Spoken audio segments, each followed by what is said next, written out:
Listo, ahí Y está ya está grabando. por si querés compartir pantalla. No, no, no hace falta. El No objetivo creo, pero entonces de la clase de hoy es desarrollar el trabajo práctico 12 de ejecución de casos de prueba. En la primera parte de la clase, bueno, yo voy a mutear el micrófono y parar la cámara y voy a responder consultas por el chat mientras ustedes van diseñando en sí estos casos de prueba utilizando el método de partición de equivalencias y diseño de casos de prueba con el template que ya tenían disponible desde la clase pasada. Una vez que tengan los casos de prueba diseñados, van a pasar a la ejecución. Para eso se van a poner de acuerdo con el grupo inmediato siguiente en número, o el grupo 1 en el caso del grupo 10, y van a pedirle la estrategia con la que hayan acordado conectarse de forma remota para ejecutar efectivamente estos casos de prueba que diseñaron en base a las especificaciones. Recuerden que el método de caja negra, el que utilizamos de clase de equivalencia, es un método de caja negra que está basado en las especificaciones. Entonces, en base a la user story, vamos a poder diseñar esos casos de prueba que son los que efectivamente van a llevar a cabo para comparar el resultado esperado contra el resultado obtenido y detectar defectos. El resultado de la ejecución de estos casos de prueba es efectivamente una lista de defectos que la van a completar en el Excel que tienen disponible en la tarea de autogestión, perdón, de la V, que digamos es un template muy sencillo para poder registrar esos defectos que ustedes encuentren cuando vayan ejecutando los casos de prueba. La idea es que ustedes puedan llevar adelante este práctico en el transcurso de la clase de hoy. Digamos, si ya trajeron las clases de equivalencia detectadas, redactar los casos de prueba es algo bastante sencillo y es más, teniendo la posibilidad de hacerlo con herramientas, con el Excel o con el Word, van a poder copiar y pegar gran cantidad de información dentro de los casos de prueba para poder hacerlos, digamos, más rápido. Ustedes recuerden siempre, durante el transcurso de todo este práctico, que el objetivo de los métodos es minimizar la cantidad de casos de prueba que tenemos que ejecutar para encontrar la mayor cantidad de defectos. Entonces, siempre utilicen ese principio de economía a la hora de elegir cuáles van a ser los datos que van a ingresar en un mismo caso de prueba, si pueden probar múltiples clases de equivalencia de diferentes condiciones externas en el mismo caso de prueba, es la mejor combinación que pueden hacer, porque de esa forma van economizando. Entonces, con el mínimo conjunto de casos de prueba, hago la mayor cantidad de defectos descubiertos. Entonces, la segunda parte, cuando ustedes ya tengan esa cantidad de casos de prueba que consideren suficiente ya diseñada, la idea es que puedan redactar la mayor cantidad de casos de prueba posible, se ponen de acuerdo con el otro grupo, les pasan los datos de acceso, entran y van ejecutándolos de a uno para descubrir los defectos. Y en la medida que van apareciendo los defectos, los van registrando en esta plantilla de Excel. Van a tener que administrarse ustedes el tema de tiempos, digamos, si van a necesitar más o menos tiempo para diseñar los casos de prueba y si el otro grupo va a estar disponible hasta la hora que ustedes, digamos, tengan los casos de prueba escritos. Entonces, eso ténganlo en cuenta también a la hora de planificar, porque, digamos, ustedes tanto tienen que diseñar casos de prueba como después estar disponibles para que su otro equipo, o al menos uno, el que vaya a compartir la compu, para que el resto del grupo lo pueda ejecutar. Entonces también pónganse de acuerdo. La fecha de entrega de este trabajo práctico estaba puesta para el día de hoy, pero para que tengan un poquito más de margen, la pasamos para el martes que viene. Entonces, si no llegan en la clase de hoy a terminar de ejecutar, pónganse de acuerdo para algún otro momento que puedan llegar a hacerlo, así lo terminan de completar y lo pueden entregar cualquier día hasta el martes que viene. ¿Queda alguna duda? Sí, ¿qué es lo que evalúan básicamente? O sea, ¿qué van a agarrar la planilla? ¿Cuál es la parte que se evalúa? Bueno, casualmente, está buena la pregunta. Lo que vamos a evaluar es que efectivamente encuentren defectos. Digamos, todas las implementaciones que han hecho ustedes tienen defectos. Si bien algunas tendrán menos, otras tendrán más, pero van a encontrar una buena cantidad de defectos si diseñan bien los casos de prueba. Después, cómo redacten los defectos, ustedes van a ver que en la plantilla tienen diferentes columnas y una de esas columnas son los pasos para reproducir un defecto. Los pasos para reproducir un defecto tienen que ser lo más similares posible, o van a respetar la misma nomenclatura, la misma forma de escritura que los pasos para ejecutar el caso de prueba. Entonces me tienen que permitir a mí, como reviewer o como tester, o como desarrollador que esté asignado a solucionar ese defecto, poder distinguir claramente cuál es el conjunto de operaciones o de pasos que tengo que seguir para poder reproducir ese bug y efectivamente encontrarle una solución. Entonces, principalmente vamos a estar evaluando que encuentren una buena cantidad de defectos, que redacten bien los pasos para reproducir esos defectos y que puedan utilizar un criterio para poder elegir la severidad del defecto, ¿sí? Ustedes van a ver que dentro de la plantilla de Excel van a tener diferentes opciones para la severidad, desde defectos que puedan llegar a ser cosméticos, pueden ser considerados quizás errores, hasta defectos que sean bloqueantes porque no permiten ejecutar del todo la funcionalidad, sino que simplemente te bloquean la ejecución. Entonces tienen que tener un criterio para poder asignarles correctamente o digamos que sean consistentes entre lo que ustedes decidan para poder elegir cuál es la severidad que le corresponde a ese defecto detectado. ¿Queda claro? Sí, entonces lo que entregamos solamente es la planilla con el registro de los defectos. En la misma planilla, ustedes van a tener en la primera hoja del Excel los casos de prueba en sí, porque van a tener que atar el defecto encontrado con el caso de prueba y viceversa, digamos, tiene que haber una relación directa en yo ejecuté este caso de prueba y encontré este o estos defectos. Entonces van a tener las dos cosas. Y si ustedes pueden agregarlo, si bien no es del todo necesario, pero está bueno de que esté, las clases de equivalencia, cosa de que podamos hacer nosotros un mapeo a la hora de leer el caso de prueba con el defecto encontrado. Pero no va a estar sometido a evaluación, digamos, no les vamos a corregir ni la redacción de los casos de prueba, ni las clases de equivalencia, pero sí tienen que estar por el hecho de que vamos a tener que tener esa trazabilidad entre defecto y caso de prueba que lo encontró. Profe, Sí, en la planilla dice ciclo 1, ciclo 2, ¿qué quiere decir con eso? bien, esa pregunta está buena porque siempre surge. Recuerden ustedes que tienen la posibilidad de ejecutar una cantidad de ciclos de prueba, es decir, repetir la suite de pruebas en conjunto para poder hacer testing de regresión, por ejemplo. ¿Se acuerdan lo que es el testing de regresión? No. Bueno, Bien sinceros. ok, está bien. Agradezco la sinceridad. Repasen el material teórico, porque el parcial es el martes que viene. Testing de regresión es volver a ejecutar el conjunto completo de casos de prueba para ver que la solución de un defecto no haya incorporado nuevos defectos. Entonces, cada una de esas ejecuciones de la totalidad de los casos de prueba se llama ciclo de prueba. Ustedes van a ejecutar un solo ciclo de pruebas ahora. Van a ejecutar todas sus pruebas una sola vez y reportar todos los defectos encontrados. Entonces, en el ciclo de pruebas que vamos a poner, ciclo 1.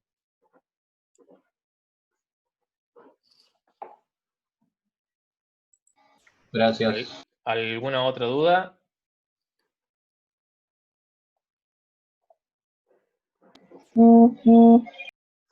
¿El criterio de severidad sería la definición teórica? Pregunta Micaela. No entiendo la pregunta. Hola, Sí. dijeron que teníamos que definir los criterios de severidad, por ejemplo, si era cosmético y esas cosas, pero no entiendo si nos piden solamente que a un test case le pongamos qué severidad tenía, por ejemplo, a un defecto, qué severidad tenía, o si tenemos que definir No, teóricamente no, cómo no, es el no. criterio. En la hoja del Excel en la cual vos tenés que registrar los defectos, una de las columnas es qué severidad tiene ese defecto en particular. Y tenés las opciones dentro de un drop-down para elegir cuál es la que le corresponde. Simplemente a cada uno de los defectos ustedes le van a asignar una severidad. Nada más que eso. Ahí ¿Y no el explicamos en base a qué. No hace falta explicarlo, no hace falta, simplemente eligen la Gracias. severidad que corresponde. Hay algunos que claramente van a ser cosméticos, por ejemplo, no sé, un mensaje le falta una tilde, por ejemplo, o hay un error en un texto o algo por el estilo, y otros que quizás sean bloqueantes si no te permiten terminar la ejecución de la user. Digamos, ustedes van a tener que elegir cuál es el criterio que utilizan, pero así como teníamos un gris entre las prioridades de los casos de prueba, hay algunos que saltan a la vista de que esto es bloqueante porque no me permite ejecutar la user story en su totalidad, o esto es cosmético porque si bien la funcionalidad anda, no respeta, digamos, las reglas de ortografía o estilos o visual. Profe, ¿y al estado qué quiere decir? ¿En desarrollo? Dice ¿El estado de qué cosa? el bug. El estado del bug, digamos, en este caso en particular van a ser todos identificados. Si mal no recuerdo, tiene las opciones ahí en el drop-down, pero simplemente, digamos, cuando ese bug se reporta, después tiene que ser asignado a alguien para que pueda ser solucionado. En este caso en particular nos quedamos en la identificación, entonces puede ser creado o identificado, y después, digamos, en un contexto real, pasaría por otros estados hasta que finalmente se marca como resuelto. Resuelve, exactamente. Claro, sería como una planilla por ser típica que se utiliza en desarrollo normal. Sí, convengamos, digamos, que en un desarrollo en la vida real no van a usar una planilla de Excel para reportar defectos, pero la idea de este trabajo práctico es tener una simplificación del proceso de testing en cuanto a la parte de ejecución particularmente y encontrar los defectos. Después en la vida real van a utilizar herramientas como puede ser el Jira, el Baxilla, un Trello mismo, digamos, siempre van a estar atados a alguna herramienta, pero todas van a representar este conjunto de mínimo, digamos, de características para poder reproducir el bug y finalmente asignárselo a alguien para su resolución. Profe, yo tengo una consulta con respecto a las clases de equivalencia. Sí. Nosotros teníamos la duda, porque por ejemplo, en una de las opciones, nosotros definimos una clase de equivalencia que es método de pago, forma de pago. Entonces yo selecciono efectivo o selecciono tarjeta. Pero la duda está en que los datos de cada una de esas opciones, o sea, si yo selecciono efectivo, solamente ingreso monto, que es una clase de equivalencia. Si yo selecciono tarjeta, solamente ingreso los datos de la tarjeta, ¿no? Pero, o sea, doy por supuesto que si selecciono una, el otro no se llena, ¿no? El monto del efectivo no se llena si selecciono tarjeta, o sea, doy por supuesto eso, ¿no? Entiendo la pregunta, vamos por partes. Antes que nada, lo que vos mencionaste no son clases de equivalencia, sino que son condiciones externas, ¿sí? El método de pago. La clase de equivalencia va a ser... Sí. No, bien, eso primero para que tengan la definición teórica, porque hay una diferencia. Después, vos no vas a poder hacer validaciones dinámicas en la selección de clases de equivalencia. Esto que vos me decís, si hay uno seleccionado, no debería ingresar el otro. El método de particiones de equivalencia no llega hasta esa parte de decir, si está seleccionado este, la validación tiene que ir por este lado. Lo que vos vas a hacer es identificar los mensajes de error asociados a que se complete uno o el otro, si está seleccionado uno o el otro. Entonces vos no vas a ver, por ejemplo, el monto es un número si la forma de pago corresponde a efectivo. ¿Me explico? No lo vas a poder representar en la clase de equivalencia en sí, pero sí en el Claro. mensaje de error. No ingresa monto habiendo seleccionado forma de pago efectivo, por ejemplo. Claro. Mensaje de error, debe ingresar un monto cuando está seleccionado efectivo. Ahí Porque solamente lo vas a poder ver. Porque, por ejemplo, la referencia es opcional, entonces como que yo, por ejemplo, si ¿cómo se dice? Mi condición externa, por ejemplo, fuera referencia, era opcional, entonces bueno, yo lo tomaba como medio así, como que si yo tengo una forma de pago efectivo, todos los criterios, o sea, todos los criterios externos que tengo de la tarjeta son como que quedaron ahí, o sea, solamente me centro en el monto. Sí, tal cual. Tal cual. Sí, con el caso de la referencia pasa lo mismo, digamos, al ser opcional, vos no tenés, digamos, validaciones del hecho de que la ingrese o no la ingrese, simplemente vas a tener validaciones relacionadas con que sea una cadena de texto, por ejemplo, o que sean otros caracteres quizás que o ingrese un emoji, por ejemplo, cosas por el estilo, podés llegar a validar. Está bueno que Claro. después todo con un Profe, emoji. Sí, porque si profe, probás una... en la mayoría de las apps meter un emoji, te podés sorprender que algunas explotan. Se rompe todo. Sí, alguien me estaba por hablar, pero antes tengo una pregunta Sí, en yo. el chat. Dame 2 segundos. Lucas pregunta si las clases de equivalencia de salida también hay que hacerlas. Sí, tal cual, Lucas, porque cuando vos diseñás después el caso de prueba, vas a elegir componentes o datos de clases de equivalencia tanto de entrada como de salida para poder armar el caso de prueba. Sí, ¿quién me estaba hablando?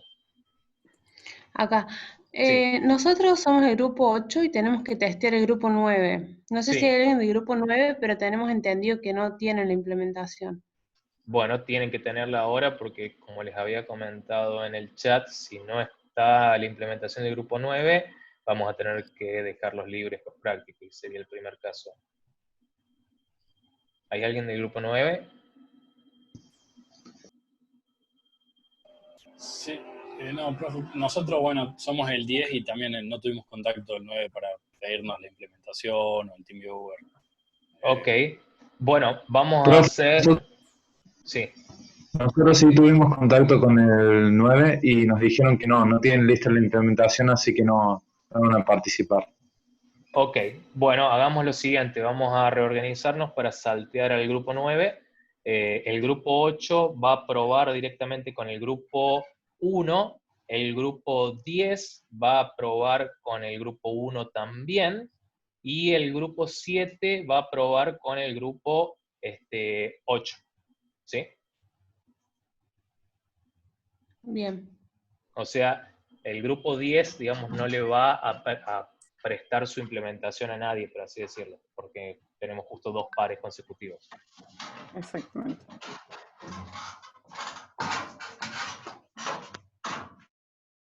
Maxi pregunta qué va en ID del bug relacionado. ¿Alguien le puede responder?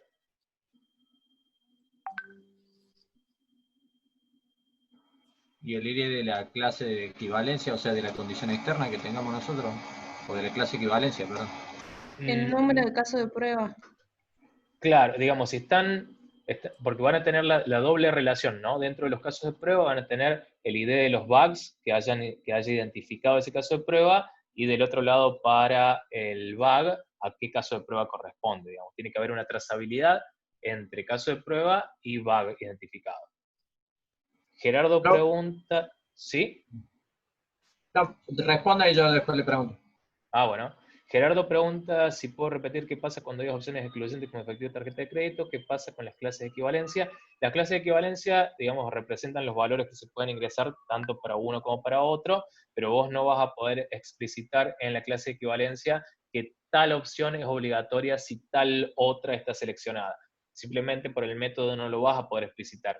Lo que sí vas a poder hacer es después identificar una clase de equivalencia de salida que sea un mensaje de error que indique que no ingresó, por ejemplo, el monto cuando la forma de pago seleccionada era efectivo, o que no ingresó el número de tarjeta cuando la forma de pago seleccionada era tarjeta. Entonces esas validaciones, por así decirlo, dinámicas, que corresponden a combinaciones de diferentes valores, el método, digamos, en sí de clase de equivalencia no las puede identificar de forma explícita, pero sí cuando vos redactes el caso de prueba, las tendrías que tener en cuenta. Ahora le puedo preguntar. ¿Sí? Bien, teníamos dos dudas con el pedido lo que sea. Sí. La primera es que el pedido lo que sea ingresa una foto y la característica de lo que va a comprar, pero teníamos duda con respecto a el monto y la cantidad, porque no le ingresa en ningún momento ni viene cargada de algún lado. ¿Dónde se ingresa ese dato? O por ejemplo, si yo ingreso el monto y ingreso un monto menor al que tengo que pagar, no puedo pasar, por ejemplo. Y en realidad, para el pedido de lo que sea, vos ingresas, digamos, el monto de lo que va a salir y con cuánto vas a pagar. Esos son los dos valores que vas a ingresar. Por ejemplo, lo mandás, digamos, al delivery a buscar una hamburguesa que vos sabés que sale 300 pesos y le decís que vas a pagar con 500, porque una O de sea las salidas era el vuelto. No, en lo que sea, solamente indica que vos tenés que poner el campo de la descripción del producto y la imagen en el caso de uso. No indica que tiene que ingresar la cantidad o el No, precio. no, cantidad no. Lo El doy por precio... sentado dentro del texto. Bien, voy a revisar la user story. Si no sale el precio, sí es algo que tienen que ingresar, el precio de lo que tiene que ir a buscar el delivery y con cuánto van a pagar. Y una salida es el vuelto. Ah, bien. Entonces ahí tenemos una cuestioncita para modificar. Ok, Otra cuestión. sí.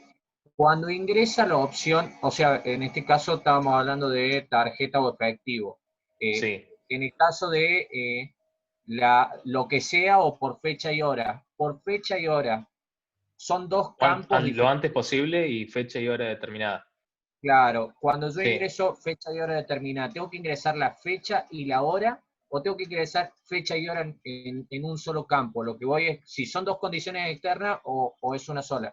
Bien, está buenísima la pregunta. Lo pueden plantear ustedes como mejor les parezca o como más sencillo les parezca. Si lo quieren transformar en fecha y hora, lo pueden hacer. Si separan, tengan en cuenta que si separan la fecha y la hora como condiciones externas distintas, la validación de que la hora que corresponde a la fecha no sea anterior a hoy, la van a tener que considerar, digamos, de forma externa. ¿Me explico? Si seleccionas, por ejemplo, la fecha 2 de junio y la hora seleccionas 19 horas, no lo vas a poder dejar explícito al hecho de que esa hora sea posterior o igual al momento actual, porque cuando la separaste perdiste esa capacidad. Si vos juntás las las condiciones externas como una sola, como fecha y hora, sí vas a poder decir una fecha y hora en tal formato posterior al momento actual. Bien, y otra cuestión, yo debería tener una condición externa que sería seleccionar forma de entrega, que sería lo que sea, perdón, sería, ¿cómo era? Sería Fecha de entrega, digamos, tiempo de entrega lo antes por fecha de posible o una entrega fecha y o lo hora antes determinada. posible. O sea, esa sería una condición externa, ¿no? Sí, Bien. podés transformarlo como, por ejemplo, la condición externa sea momento de entrega y las opciones van a ser lo antes posible o a una fecha y hora determinada. Bien. Después avísame el tema del efectivo en la user. Sí, sí, ahora lo revisamos con Mika cuando corte el audio y ahí les decimos por el chat. ¿Alguien tiene alguna otra duda? Profe, Sí. No te escucho. yo tengo una duda. Por ejemplo, si en una... Se corta. ¿Vos, Mika, escuchás? No. Qué raro.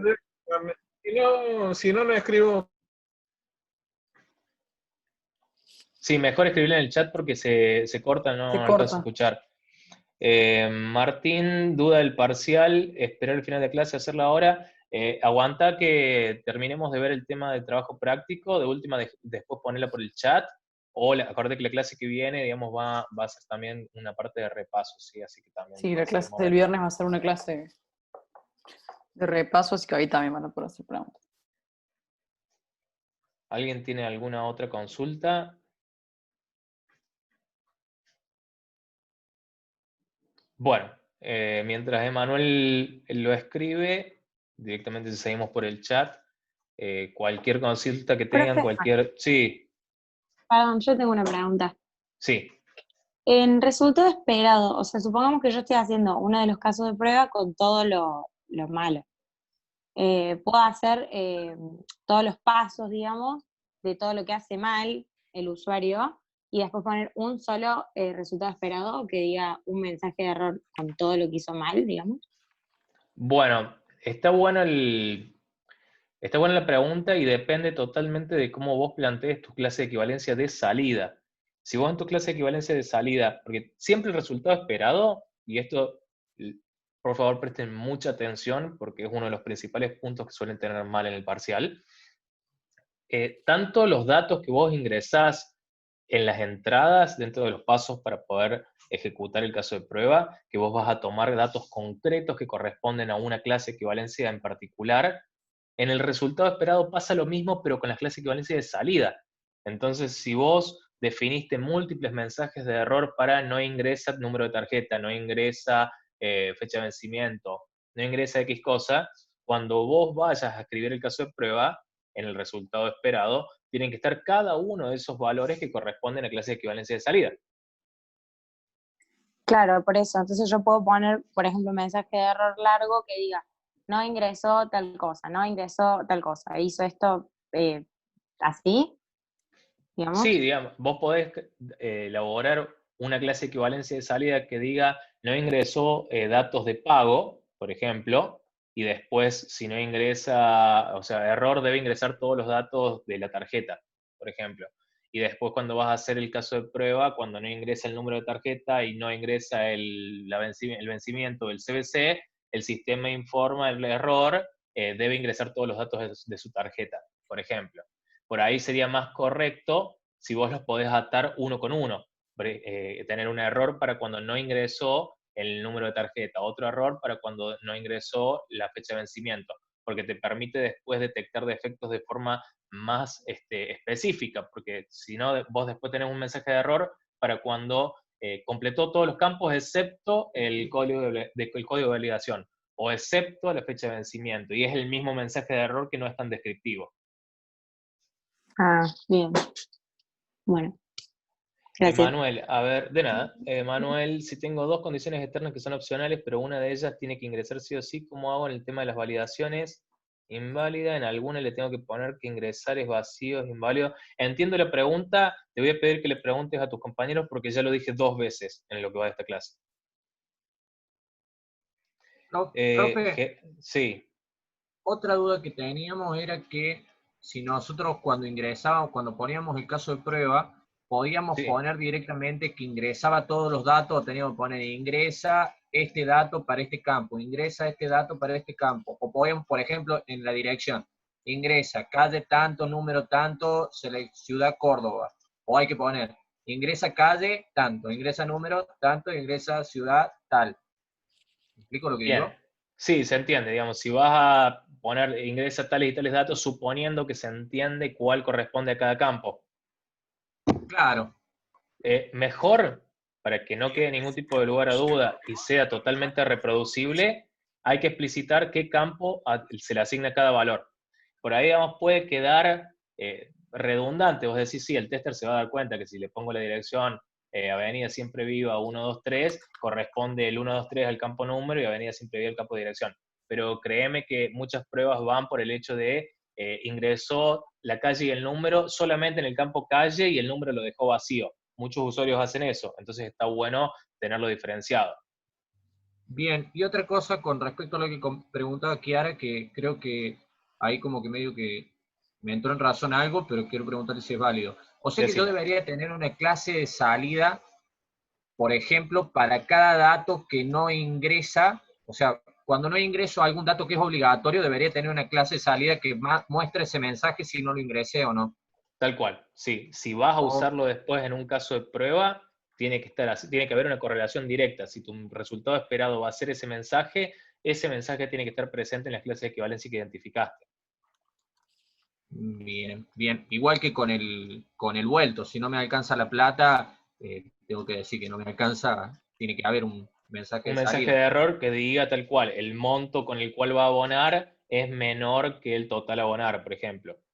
Bien, porque nosotros, por ejemplo, habíamos identificado únicamente que cuando realizaba el pedido o el clic, por así decirlo, en el pedido, Sí. validaba todo y daba un mensaje que se realizó con éxito o uno que no se realizó con éxito y nada más. Esa era nuestra clase de salida.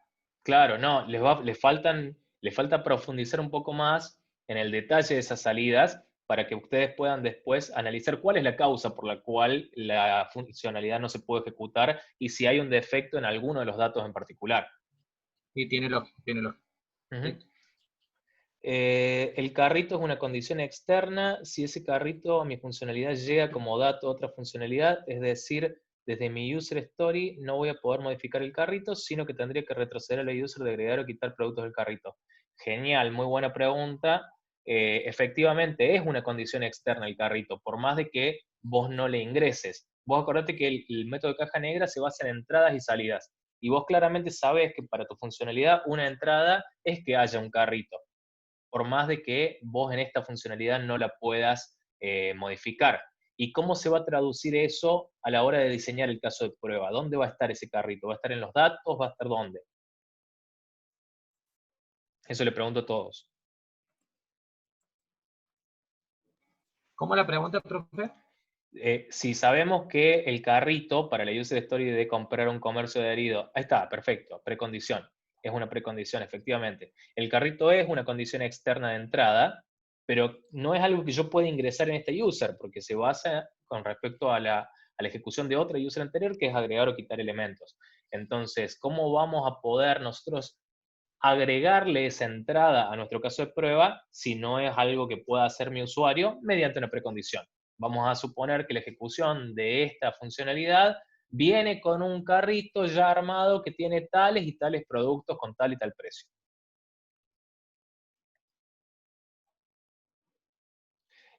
Maxi pregunta si quiero validar solamente método de pago inválido, ¿puedo ingresar los demás datos como precondiciones o tengo que realizar todos los pasos? Bueno, Maxi, acá entra lo que yo les comentaba al principio de la clase de maximizar la cantidad de defectos que puedan encontrar con un solo caso de prueba. Entonces, si vos podés ingresar todos los otros datos y podés probar alguna clase de equivalencia de cada una de las otras condiciones de prueba, mucho mejor, porque en un solo caso de prueba vos estás probando varias cosas. Julieta pregunta, ¿todas las clases de equivalencia de entrada van a las precondiciones? ¿Alguien le puede responder? ¿Se animan? No, van a formar parte de los pasos. Claro, pueden formar parte de precondiciones o de pasos, depende de la funcionalidad.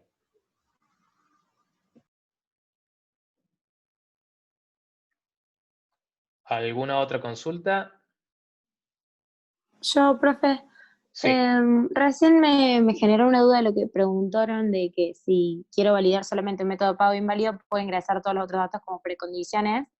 Y si bien yo intento maximizar lo que dijo usted recién, hay veces que, por ejemplo, entre dos casos de prueba, la única diferencia es que, por ejemplo, en uno tengo una tarjeta, no sé, inválida y en el otro no selecciono ninguna tarjeta. Entonces, ¿podría poner como precondiciones todo lo otro? O sea, no ¿O tengo como que hacer todo eso así? precondiciones. Ojo, no como precondiciones, sino Ah, como pasos para ejecutarlo. Entonces, en uno vos vas a, por ejemplo, podés bueno. hacer una prueba que ingrese mal el número de tarjeta y que la fecha de vencimiento que ingrese esté vencida. Entonces vos probás en el mismo caso de prueba que te muestre esos dos mensajes de error, que te muestre que la fecha de Claro, vencimiento no es válida y que la tarjeta no es válida. Pero bueno, en no ese vas a caso, poder probar todo. claro, claro. Y en ese caso, por ejemplo, que me tienen que mostrar dos mensajes de error diferentes, yo esos dos mensajes me confundí, digamos, con o sea, la pregunta que le hice antes de tener muchos mensajes de error, Sí. sí, no la entiendo, o sea, como que si yo Ok. puedo poner... Vos imaginate que estás probando que el número de la tarjeta sea inválido y además que la fecha de vencimiento sea a pasado, ¿sí? Vos podés identificar dos mensajes de error en tus clases de equivalencia de salida inválidas que digan el número de tarjeta es inválido y que diga, por ejemplo, la fecha de vencimiento ya ha pasado. Entonces, cuando vos las identificaste, las clases de equivalencia de salida, las vas a usar como mensajes que entrega el sistema en el resultado esperado. Entonces vas a poner el sistema, muestra el mensaje, la tarjeta ingresada es inválida, y el sistema muestra el mensaje, la fecha de vencimiento ya ha pasado. Ah, bien, pero ahí es donde quería saber si los muestra al mismo tiempo o en dos pasos distintos o después de que yo puedo confirmar, eso depende. Ustedes van a ver en las soluciones de los ejercicios resueltos que en alguno de ellos tienen como pasos diferentes. Digamos, por ejemplo, cuando pones paso 2, ingresa el número de tarjeta 111.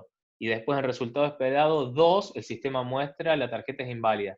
3, el vencimiento. Claro. Y 3, bueno, no es necesario. Yo no les voy a pedir Buenísimo. que tengan ese nivel de relación de 1 a 1. Lo que sí les voy a exigir es que en el resultado esperado estén todos los mensajes de error o todas las salidas que correspondan Bien. a salidas identificadas en las clases de equivalencia. Pero si los quieren Claro. redactar en un solo párrafo que diga, el sistema muestra el mensaje, la tarjeta es inválida y el mensaje, la fecha de vencimiento Claro, ya ha eso no. pasado,